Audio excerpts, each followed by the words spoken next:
Hi everyone. This week we are going to transition to talking about cognitive development in infancy and toddlerhood. This is such a fascinating chapter because we get to talk about my favorite thing, which is language and development.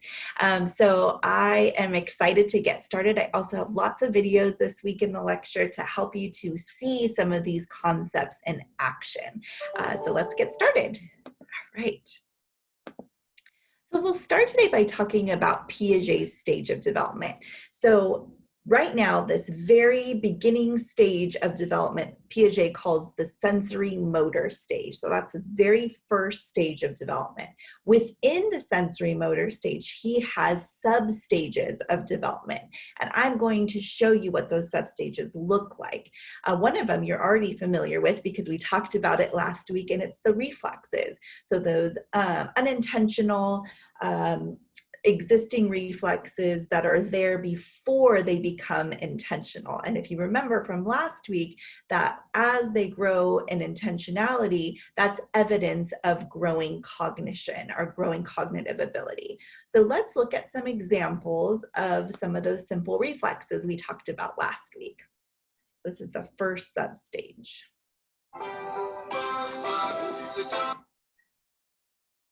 Let me do a new share for you.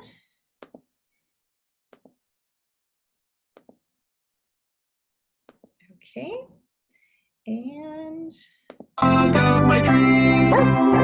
looking for a nice dog. All right. This one.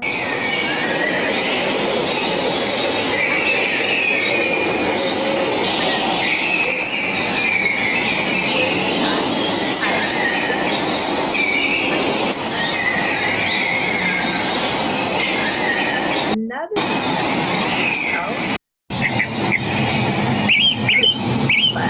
not a very nice way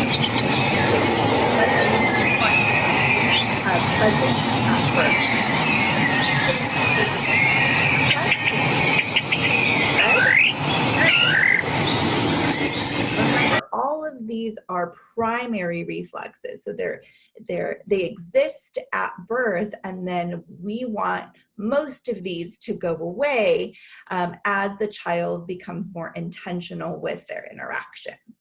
So let's go back to our PowerPoint. Do a new share. We're going to go back and forth a little bit more than usual this lecture, so I apologize.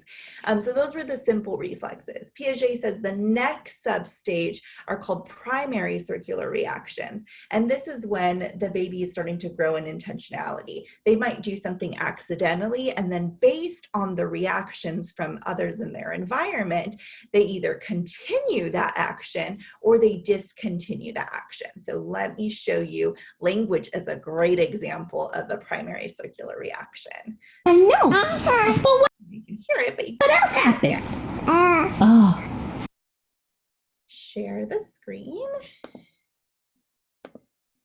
and the sound so that you can hear and see this beautiful. I know, but what else happened?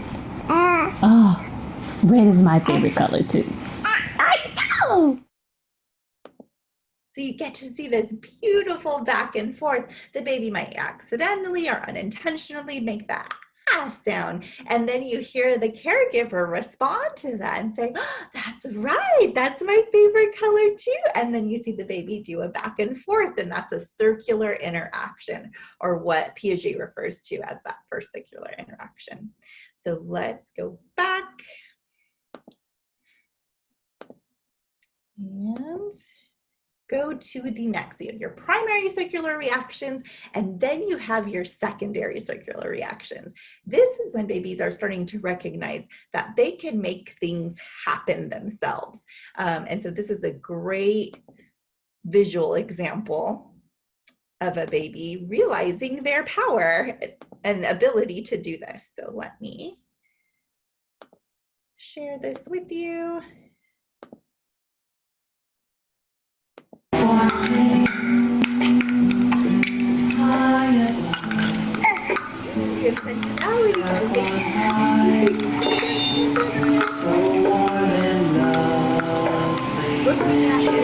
object. Intentionally repeat, like another object does exactly that other object. I have the ability to make things happen. I can combine two toys in play. I can bang them together. I am doing this, which is a really interesting thing to watch children realize. Okay, let's do a new share. Okay, so that was the secondary circular reaction. The next step is a coordination of circular reactions, and I'm going to show you what that looks like. I'm going to go to a specific spot in this video.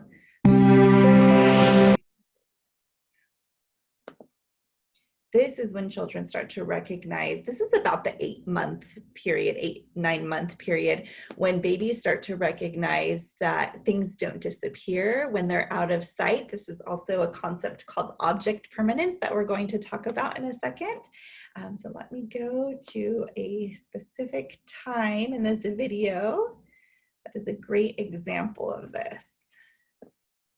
At this age, your baby plays games like peekaboo and looks for things she sees you hide. Yay! When objects fall, she is able to follow their path with her eyes so she can find them.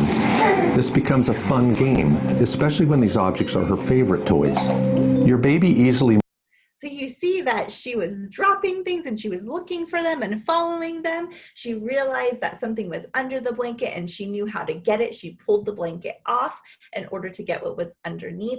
That is a higher cognitive skill. And you can see the difference in some children who aren't quite there yet. As they're pulling off the blanket, they start to pay more attention to the blanket they just pulled off than looking underneath to what was under there. This shows us that they didn't have that intention, or the intention wasn't long lasting, and so they were easily distracted by the blanket, like, oh, there's something under there, oh, but look at, now I have a pretty blanket. So you see that that growth in cognition for them to stay with their intention and persist to complete a task. Okay, so let me go to a new share. Okay, now tertiary circular reactions is when we see children really start to become scientists. They start to play around with gravity. This is when you see children at that really fun age where they're throwing their cup off their high chair or off of their stroller and then looking at you or looking at the cup like, are you going to pick that up? And then they're looking again and you pick it up and you give it to them and they get that cup and throw it back off. That is a scientific action and interaction. They are using the scientific method. I see distance. I wonder what would happen if I threw my cup. And then, like all good scientists and all good experiments, you have to have a sample. So you throw and see what happens. And then you throw again and see what happens. You have to ensure your theory, right? Your hypothesis. And so babies are excellent scientists. They have a lot of time to do it over and over and over and see just how many times that caregiver is going to pick up their cup. So here is a great example. Pause it, share. Okay.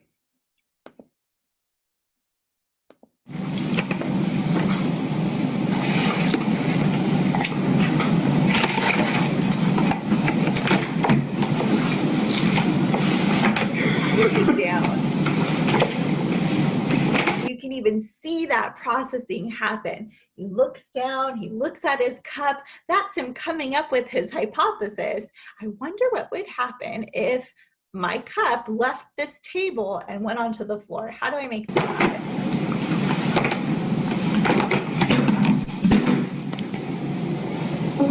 And look at him look down. That's object permanence as well. So threw it off. I know it's still there. I know it's down there. I'm going to look for it. So great examples of a few different cognitive processes. So now we'll go back and go to our very last substage in Piaget sensory motor stage. And we're going to look at how children start to internalize these schemes and early representational thought. a good example of this is if you've ever seen a child watch you do something and then later that day or in another moment, that child goes back to that same activity and does what you were just doing. The example I'm going to show you is with baby locks. So if you've ever used the baby locks to close doors or cabinets or the toilet seat, and then you've seen a child kind of just watch you do it and open that cabinet, and then a couple of days later, all of a sudden you see the child experimenting with how to do what you just did to open that cabinet, they're at this stage of Piaget's sensory motor developmental stage. So let's look. All right, here we go.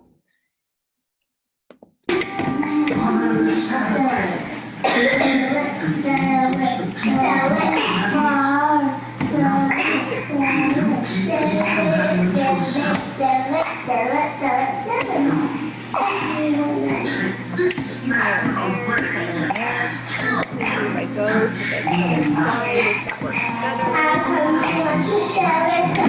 How did it all get right there?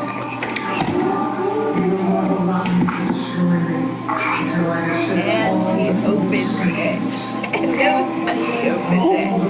The even more amazing part. So she did it.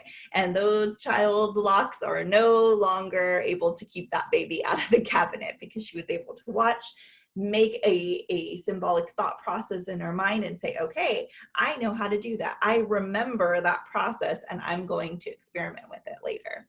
So really interesting how cognition grows in that way. Okay, let's go back to our PowerPoint and let's move on to talk a little bit more about object permanence. So object permanence usually appears about 8 to 9 months. And when we know it happens, you see such great evidence of it because babies are experimenting with object permanence from the time that they're really young. One of my favorite ways to teach babies object permanence is peekaboo. Peekaboo is an object permanence game. Think about it, when a child has not completely developed object permanence, they think you disappear forever. So you cover your face and that baby's like, oh my gosh, they're gone forever. And then you say peekaboo and that baby says, oh, they're back? How did that happen? How did they get back so quickly? And then you cover your face again and it's like, where did they go? I can't believe they disappeared. And they're back. And so it really is truly enjoyable for young children because they cannot understand how you're doing that, how you're disappearing and coming back and then disappearing and then coming back. It is a great source of entertainment and it also supports the development of object permanence. My favorite way to see that children have developed object permanence is that throwing their cup off of the high chair game. When you see a child who hasn't developed object permanence, they'll throw it and just ignore it. When a child has developed object permanence, they'll throw it and then look down to see it because they know even though they can't see when they threw it, it's somewhere down there. So that is a great example of a child who has object permanence. Okay. I'm also going to show you this video of a dad working with their child on object permanence, but he's just not quite old enough to develop it. So let me show you this. Just a small portion of it. Off. Okay. Here we go. There are no untrainable dogs, just untrained humans. All right, there we go.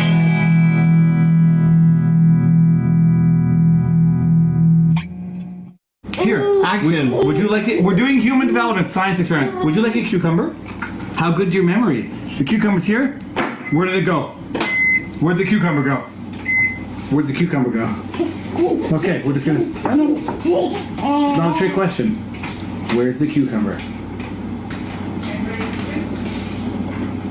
It's interesting. Did you get distracted? That's not, that's not the cucumber. That's disgusting. That coconut was disgusting when I ate it. Where'd the cucumber go? Lila! I disappeared. Is it under here? Is it under here? Or is it out of your ear? Oh, under here. Where'd the cucumber go? Where'd the cucumber go? Okay. Is it under here? Okay, we're gonna focus here, focus. Is it under here? Or is it out of your ear? Okay, now we're just gonna put this one with the other one. Okay, where'd the cucumber go? So you see, to this baby, those cucumbers no longer exist. Out of sight, out of mind, they don't exist anymore. His new focus is what's right in front of him, which is the hairs on that coconut shell. So it's really incredible to see this in action, how a baby's like, yeah, I see the cucumber, there it is. Oh, you just put it under something, no longer exist. When we see a child has object permanence, you see them lift up the coconut to find the cucumber, which is a cognitive skill. At the end of this video, which you're welcome to play on your own, you see the dad put half of the cucumber out of the coconut so the child can see a little bit of it, which gives them a little bit of a hint. That's a great way to start off and scaffold, as Vygotsky says, the development of object permanence. Like, give a little hint so that the baby realizes, hey, there's something under there, and support that development. Okay. So great video. I love the interaction. I love the mom's annoyance through the whole video. So really fun to watch. And let's go to our presentation. So let's start to look at some of these milestones now. But first, let's talk about Vygotsky and cognition. So Piaget talks about those different stages. We talked about sensory motor, we talked about object permanence. He really sees the child as an individual in their learning, where Vygotsky says a child is a product of their socialization. A child cannot learn independently without the engagement of others and with others. And so he thinks socialization is critical and crucial to cognition. He says children learn best when they're around a more competent or more experienced other. What's interesting about this is it doesn't have to be an adult. This could be a 2-year-old learning from a 4-year-old, or a 2-year-old learning from, you know, a 16-year-old, or a 2-year-old learning from an adult. And so it could also be a 3-year-old learning something that they didn't know from a 2-year-old. So the age doesn't really matter, but the experience and the knowledge of that other is what's important in cognitive development. So really interesting that he sees the child as an apprentice. So working on these skills with another person as they master and get better at them. Okay, so that's a difference between Piaget and Vygotsky. Now, when we're looking at milestones, remember, milestones are what we expect the child to do at a certain age. And there's always a range of typical. And so when we're looking at milestones, we're looking at children to hit this target by this range of age, but we're also looking to make sure anything outside of the range is considered atypical development. So at 2 months, we see children looking at faces, focusing on faces, just completely enamored by somebody's face. They're going to have a preference for looking at faces. This is interesting because some of the autism research actually shows that for children who are right away focusing on inanimate objects like fans or lights or things other than faces, some of the research has actually connected that to autism. I don't want to freak anybody out saying, oh my gosh, my child's not looking at faces, they have autism. But I do want you to know that correlation. And remember, correlation is not causation. It's just a common co-occurring experience that research has found in children as young as 2 months. As a child gets older, by 9 months old, now we're starting to see that object permanence kick in. We're starting to see children play peekaboo and initiate the peekaboo with you. We're starting to see that children are wanting that interaction with those other people more than just looking at a face, but also interacting with that face. By a year old, children are doing something known as touch pointing. And so when they can be looking at a book and you say, oh, where's the duck? And these are familiar items. The child is touching the duck. Do you see the baby? And then they're pointing and touching to the baby. That's at a year old. By the time they're 18 months, that touch point then gets grows cognitively and becomes a distance point. A distance point is I'm at one end of the park, there's a duck on the other end of the park, and that baby is pointing to the duck across the park to get my attention to move to that duck. So it's with intention to get my attention somewhere else. So intentionally refocusing somebody else's attention. That's at 18 months. 18 months is also when children start to engage in pretend play. So they recognize what things are for, that things have a purpose. So the bottle is for feeding the baby, a phone is for talking on, a spoon is for eating, a brush is for brushing hair. And so they're starting to recognize these connections, which means that they're becoming better at that pretend play. And then by 2 years old, we're seeing cognition really grow into some of those pre-academic skills like matching colors and sorting colors. If you have red bears and blue bears and a red cup and a blue cup, the children are able to sort. Typically, we'll start with 2 colors. Okay. Now we get to talk about my favorite subject, which is language. So with language, it also goes through a process or different stages of language development. The first stage are intentional vocalizations. These are typically vowel sounds. So babies younger than 3 months typically go through then a lot of elongated vocalizations. I'm going to show you. It's much more cute when you see a baby doing that than when you see me doing that. So let me go ahead and play this video for you. And then you can see some examples of these vocalizations. All right, here we go.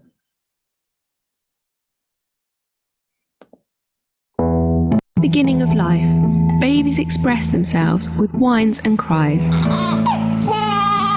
After 2 months, so crying is the very first type of communication. Before babies make any other sounds, crying is the first attempt at communication, which is why it is a myth to let babies cry it out, that it's better for their lungs, that it's better for development. It is actually more harmful to development when we ignore those initial attempts at communication. Babies are trying to know who they can trust, who's going to meet their needs. And so if we ignore those attempts at communication early on, children are going to recognize that they cannot trust us as their caregivers. they are able to produce their first smiles. From 2 to 4 months, they start to produce their first sounds.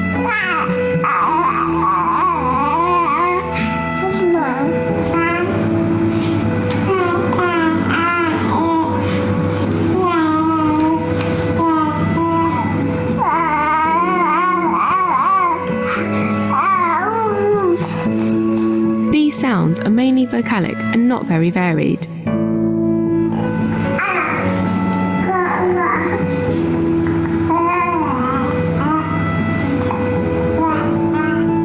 Between 4 and 5 months, babies often practice these first vocalizations and modify them, making them longer and changing their intensity and intonation.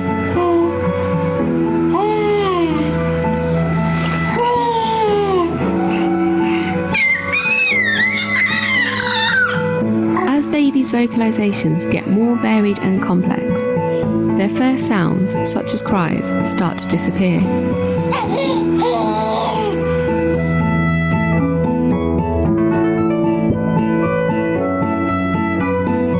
Parents naturally tend to imitate their baby's smiles and vocalizations when interacting face to face.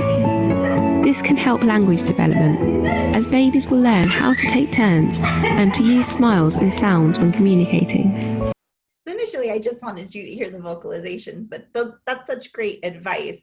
And a great way to prompt and promote speech is to imitate the baby's first sound. So even if they're not real words, when I'm working with speech pathologists and when I was in my program to be a speech pathologist, we talked a lot about initiating any kind of vocalization attempts. So if a baby says, ah, then we're responding, ah, that's right. I hear you. And what we're saying to that baby is your words have intention. You have just been heard, and I'm going to imitate it back to you. And it's so amazing to see a baby who's been recognized, and those vocalizations have been recognized, because you see them almost look at you like, hey, you understood that. That was what I said. And then they'll continue in those vocalizations.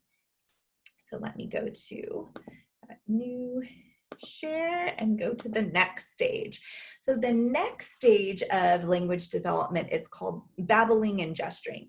This is when children start to put sounds together, and all of a sudden they're making multiple sounds, varied sounds. They're starting to gesture. They're doing bye-bye. They're maybe blowing kisses. They're saying hi. And it's really interesting to see babies say bye-bye for the first time. So babies are mirroring that interaction. So when you say bye-bye to a baby, they're seeing the palm of your hand. So when you see children start to do that bye-bye, oftentimes they do it backwards, because they are imitating what they're seeing, and they're seeing the palm of a hand. So if you see a baby first start to say bye-bye like this, that's why. So let's look at some examples of that babbling and gesturing, one of my favorite videos. So I hope you enjoy this. Okay, let me share. All right, here we go. It was just a get-together. Everybody felt fine, but now we're all sick. I just wish we had been more careful. So wear a mask, go outside, stay 6 feet apart. Do your part to lower the risk. Okay. Did you understand it though? No. Okay. All right. Huh? Oh, no. Not this one. This is the grand finale of it. Yeah, that's the last one. That's what I was wondering. I don't know what they're gonna do next season, because they did some stuff this time. Exactly what I was thinking. Oh yeah. Right, don't bring that again. You know what I'm saying? Don't do the same stuff. You know what I'm saying? Yeah, I was like that. Yeah. Yeah. Like, go somewhere else with that, but don't bring it here. You know what I'm saying? Yeah. It's got to be clean. It's got to be done. That's what I said. And then it was like, you know what I'm saying? And I was like, what in the world? But don't do that here. You know what I'm saying? Yeah.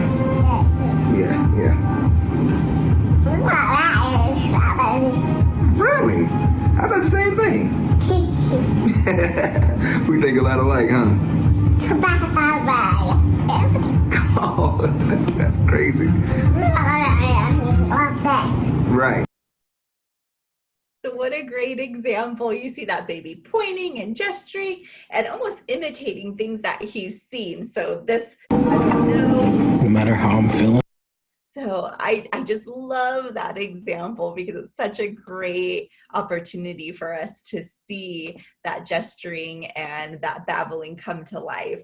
And he had intention with his babbling. He was trying to make phrases. He was putting a lot of different sounds together. So it was such a wonderful example. Now, while this child is babbling and gesturing, they're also working on their receptive language, which is their understanding.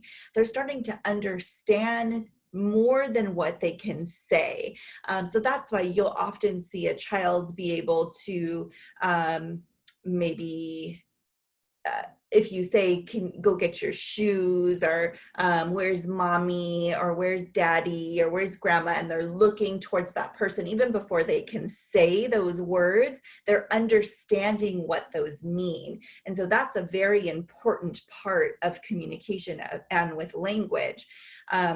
Oftentimes, if we see children's expressive language, so what they can say, if that score is higher than what they're able to understand, that's actually a concern for us, and a red flag for something going on there, because children should always understand more than what they can express. Okay? The next stage are what are called hollow phrastic speech, and I really enjoy this stage because children are meeting multiple different things with one vocalization.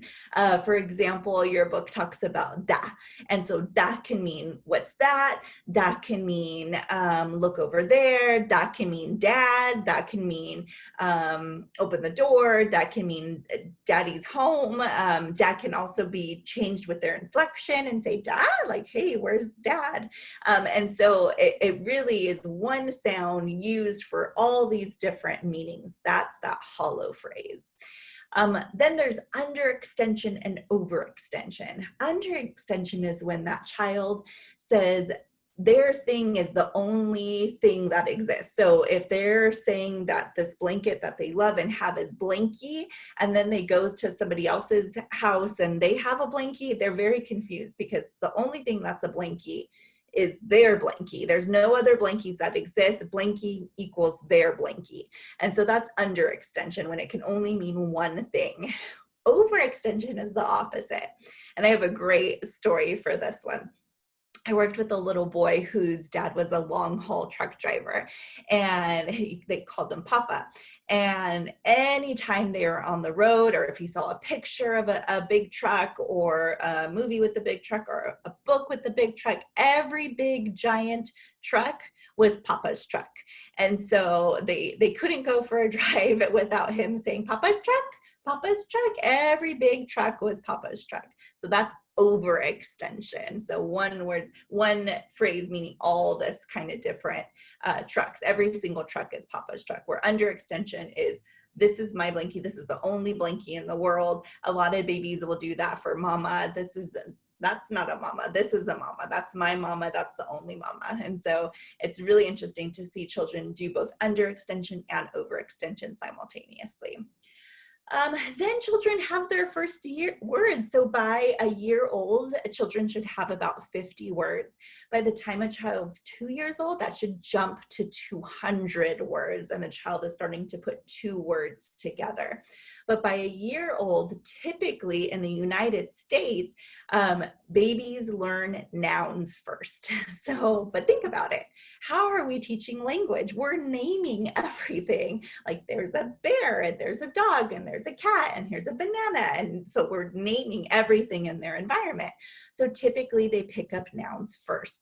Other cultures specify different parts of language initially, and so children in other areas of the world might not pick up nouns first because they're getting exposure to different parts of speech first. Okay.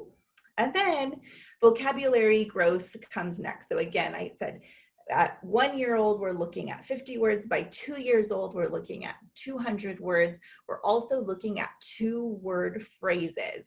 Like I do go out, mama up. And so they're using 2 words to mean their sentences, but they're so intentional. That's that telegraphic speech. So also known as like text message speech. So as minimal words as you can use to make your point known. Okay, so those are some different stages of language. All right. There is this concept, this type of speech called child-directed speech.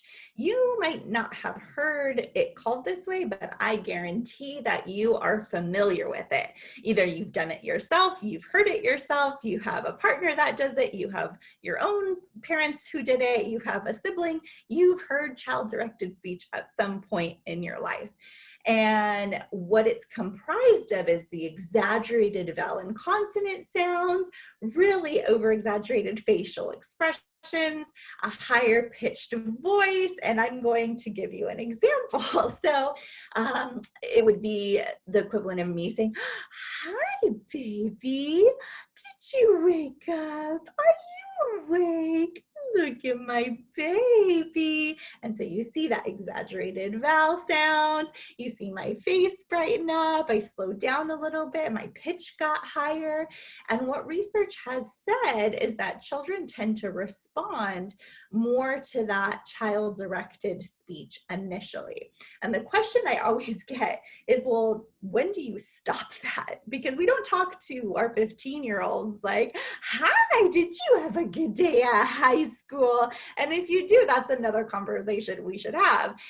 But no, we change our language, and the way we talk to children should grow as their abilities grow.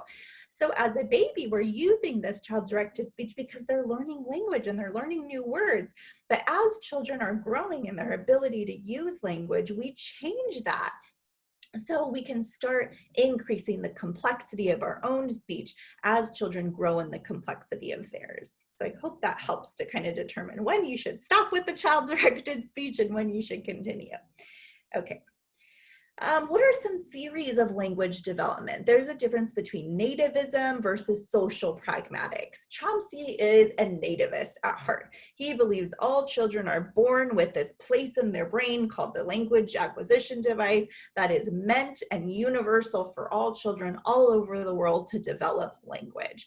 So we are all biologically capable to learn language.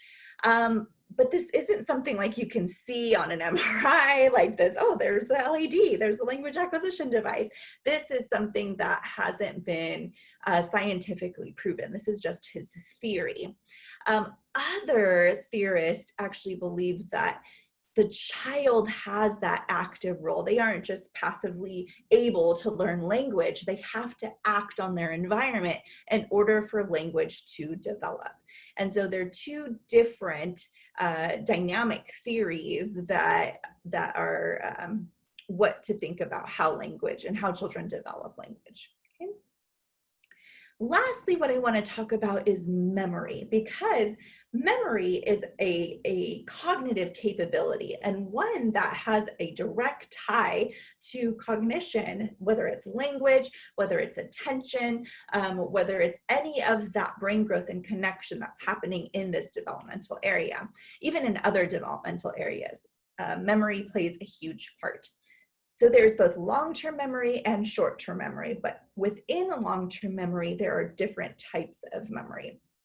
Explicit memory, it involves concepts, it involves facts, it involves events. It is something that sticks to your brain and is filed into a cabinet of memory that stays with you for a long time. Part of explicit memory is episodic memory, or also called autobiographical memory. These are memories that have played a part in who you are. The first time you tied your shoes, the first time you made a friend, the first play you were ever in. These are memories that stick out to you because they were a big impact on your life, even early on. Semantic episodic memories stick even more when they're tied to a date or when they're tied to information that helps you to remember. Okay. Implicit memory is very interesting because it involves procedural memory, things that you don't typically have to think about. Even episodic memory, you're thinking, okay, how did that happen? And I think this is how it went. Maybe it might change, you know, as you continue to tell it. But implicit memory is something you don't really have to think about. Tying your shoes, you don't have to stop talking to somebody so that you can focus on tying your shoes. Hopefully, as an adult, you're able to do that simultaneously because the tying of your shoes doesn't take a lot of cognitive ability. The lyrics to a song, you might not have realized that you've memorized an entire song until all of a sudden you hear the beat and you hear it in your car and you can sing along every single word and think, how the heck do I know that song? It's because it's become part of your implicit memory. And then driving a car, my favorite memory, or my favorite example of this is if you've ever driven somewhere and got from point A to point B, and by the time you're at point B, you're like, how did I get here? I don't know if I ran a stop sign. I don't know what path I took. I am so used to driving this route from home to school or from school to home that I didn't even realize I was driving. My mind wandered and I was still able to get home safely, hopefully, because driving a car has become part of your implicit memory. You don't have to, after you've been doing it for a while, you don't have to think about it as hard, okay? Short-term memory you're using the entire time you're in college. This is memory that's readily accessible, but for a short period of time. Only about 20% of what you're learning in school is meaningful enough for you to put that into your long-term memory. Most of it is in your short-term memory so that you can take a test, so that you can pass a class. It's memory that you can bring to your attention, your working memory right away, complete that task, and then it goes away. I'm hoping that a lot of this stays with your long-term memory, but I know because of research that only about 20% is going to stick with you, and it will be what was most meaningful to you. And that's what happens with children. They make memories which are most meaningful to them. And so the best way to support this memory is to give children experiences, give children opportunities to make memories. So that is our lecture this week. I hope you enjoyed it, and I look forward to another great week. Have a good one.